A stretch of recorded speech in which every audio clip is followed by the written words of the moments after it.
everyone, my name is Gayatri. I am the co-founder of Learning Curve Foundation. And today I am here to tell you how my partner and I discovered the path of social emotional learning or emotional literacy. Well, to give you a little bit background about myself, growing up years, I've never heard the term emotional literacy. I grew up in a home where education came first, but by education, it meant subjects, math, science, English, and everything. But for me, studies was a little difficult. So I struggled a little, and often I was scared to go to school because I was scared what the teacher would say or whether my friends would laugh. So I was never able to tell why I was struggling, or I wasn't ever able to feel good about what I was doing. But somehow it wasn't all that bad. I survived, and here I am, somehow, happily doing what I enjoy doing. And that's the journey that I'm going to tell you. I'm an educator by heart and soul. How I found my calling as a teacher, I really don't know. It just came one day and said, "Hey, I want to become a teacher." And I stepped into a school near my house and I became the teacher for first graders. We had something called as mother teacher concept, wherein we would take all these subjects for first graders except for the regional language. And it was so much fun. Me and my children had so much fun. And other teachers would ask, how is it that you get your class to be quiet? Or how is it that you get your things done so fast from your children? And I would say, it's all about connection. You need to connect with your children. I really didn't know what I was talking about that time, but I knew there is something that has to connect the teacher and the child.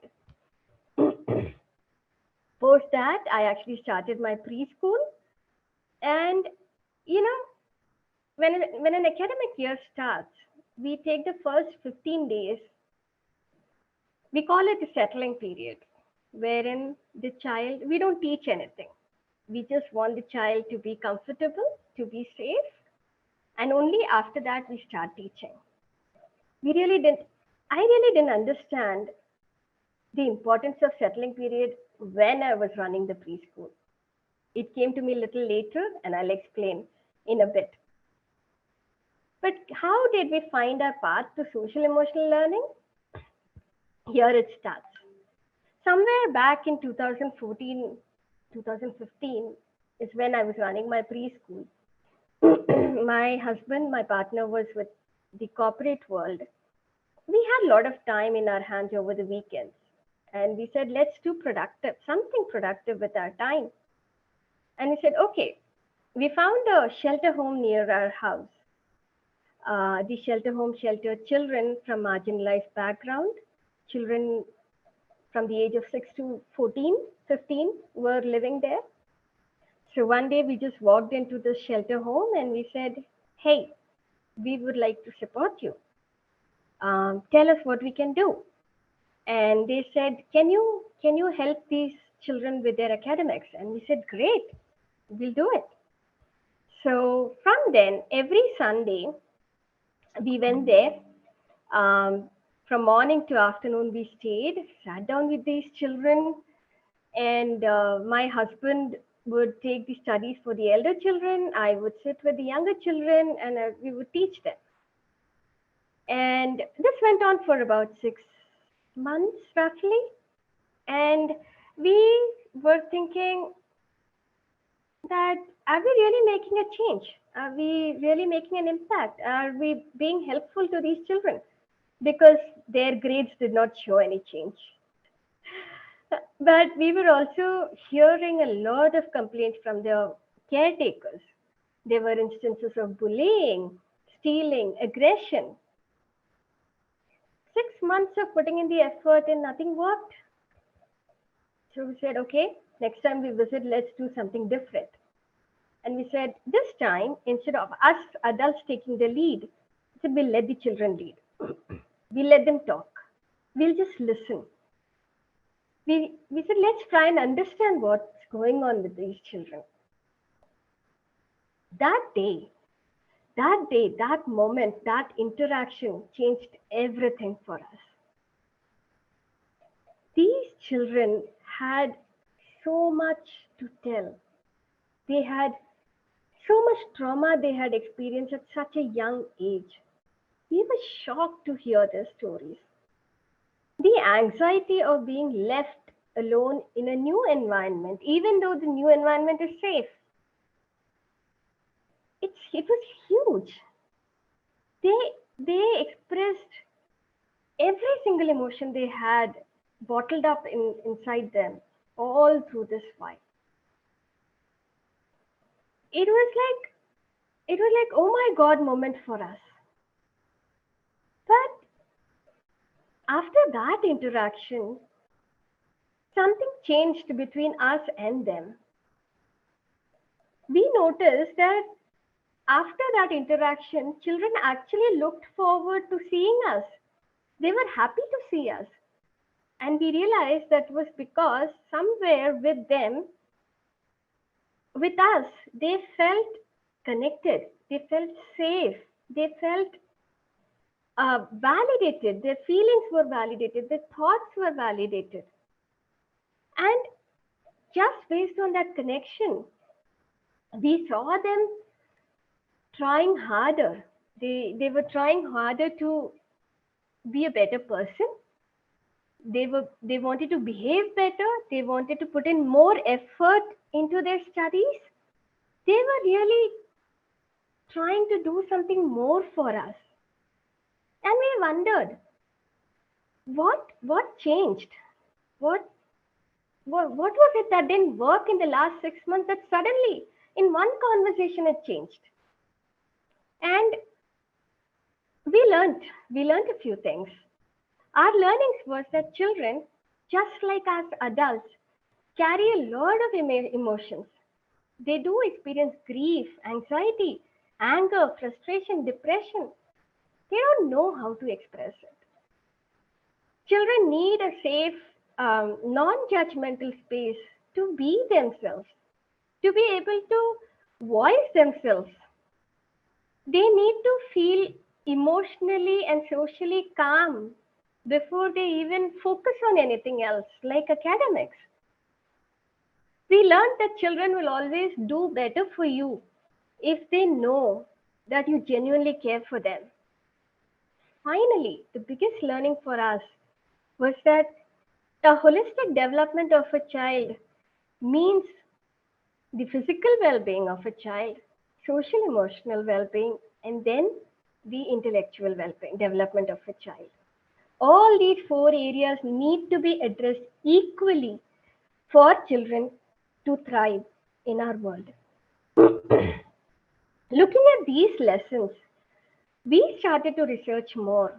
What is it that our education system is missing? And we found out the term life skills. In our country, life skills has a much broader meaning, ranging from how to write a computer code to even how to learn to cook. So we stayed focused to the term social emotional learning. Now, that is how Learning Curve Foundation was born. Now, based on Castle's framework, we designed our first curriculum and it was piloted in 3 classrooms to start with. But we had a few absolutely non-negotiable terms. We said that SEL needs to become part of the school timetable.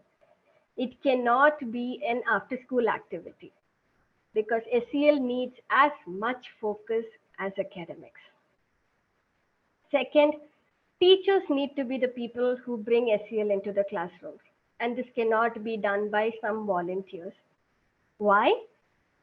The reason is simple. Children spend most of their time in school outside of home environment. They spend most of their time with teachers. So teachers need to be the one who bring SEL into the classrooms. Our learnings? Well, SEL was a new concept for our teachers, so we need to provide conceptual training to our teachers as well so that they could successfully take the curriculum into the classrooms. But our learning from the pilot was that social emotional learning needs to have a developmental approach. That means that let's say, what self-awareness means for a 6-year-old is very different from what self-awareness means for a 15-year-old. So we need to have an age-appropriate social emotional learning curriculum.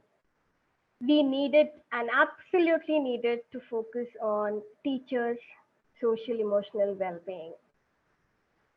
Third, we need to help our school leaders create a safe and inclusive environment for our children. Fourth learning is we need to involve parents for healthy social emotional development of children. And our fifth learning was assessment of social emotional learning is not about improving the child, but it is the process of how the child learns. Based on these learnings, we created an age appropriate framework and a curriculum for grades 1 to 10 called Accelerate. Accelerate is our whole school SEL program that is validated by experts in the field. Oh, it was not an easy easy job at all. We had a lot of challenges because in our country, SEL is still a novel concept. People know it is important, but just don't know how. So yeah, in terms of our challenges, school buy-in was our first challenge. Teachers, school leaders are aware of the need. They understand the stress children are going through. They know that students' mental, emotional health is important, but yet the focus is on academics. Second challenge we had was allocation of time and resources because of course the pressure is on completion of syllabus, and we have high teacher attrition rates. So it was a challenge to get schools to give us time and resource, dedicated time and resource for successful implementation of SEL in the classroom. Third challenge we experienced was public school buy-in. And let me give you an example of this. A few years ago, we partnered with the state to create a curriculum based on SEL. We put in months of effort, worked with the state's teachers, created a curriculum. The teachers were also trained. The books went into printing, and just when the program was about to be released, the government changed and the program never saw the light of the day. So yes, public school buy-in is a challenge. Last challenge that we faced was involving parents into the child's social emotional development. Our parents, our school parents are actually a little scared to come to school because they often feel that when they come to school, their child, the teacher will have a list of complaints against the child. So, but it was reaching the parents was a huge challenge to just explain to them, even to provide that awareness that this is important for your child was a huge difficulty we faced. But hey, the pandemic did come as a blessing for us in that area. Because schools were closed, we were able to take our program into our children's homes, and parents were able to experience it firsthand. Not just teach the children, but they also learned that they need to set the bar high for the children to learn SEL. This was great. This was great because It was the most challenging time of our life, and bringing the parent and child together in terms of an emotionally difficult time was actually a wonderful thing that we were able to do. So, starting with just 3 classrooms, today we have impacted over 130,000 children. We worked with 50,000 parents, over 3,000 teachers across 500 classrooms, both public and private. But is it just local? Is it just to my country? Unfortunately, no, right? The society is facing a crisis. Let me break it like this. Society is facing a crisis at home. 265 million people are affected by depression worldwide. It shows that we are not able to manage difficult emotions. Every 40 seconds, one person is committing suicide. It shows that there is low resilience, low grit. The global divorce rate is 40%, which means poor and unhealthy relationships. The society is facing a crisis today at school. 50% of teachers suffer from burnout, which means that their well-being is not a priority. 1.4 million incidents of school violence in United States alone, which means children are not building healthy relationships with peers. 20% drop in learning levels at higher grades, which means students are not able to learn well. Trillions of dollars have been invested in infrastructure, pedagogy, and technology. Has it worked? The problem still exists.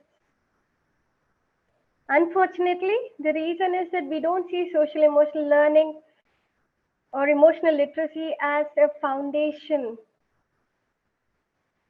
Research shows that emotions, learning, decision making are all deeply connected in the brain. We feel, therefore we learn. But in our education system, we need to stop saying that the SEL is one another thing on the plate, because SEL is the plate on which everything else rests. Through our work at Learning Curve, we intend to be advocates of social emotional learning. Through our programs, our framework, and partnerships, we intend to see every child become emotionally balanced, socially responsible, and make informed choices.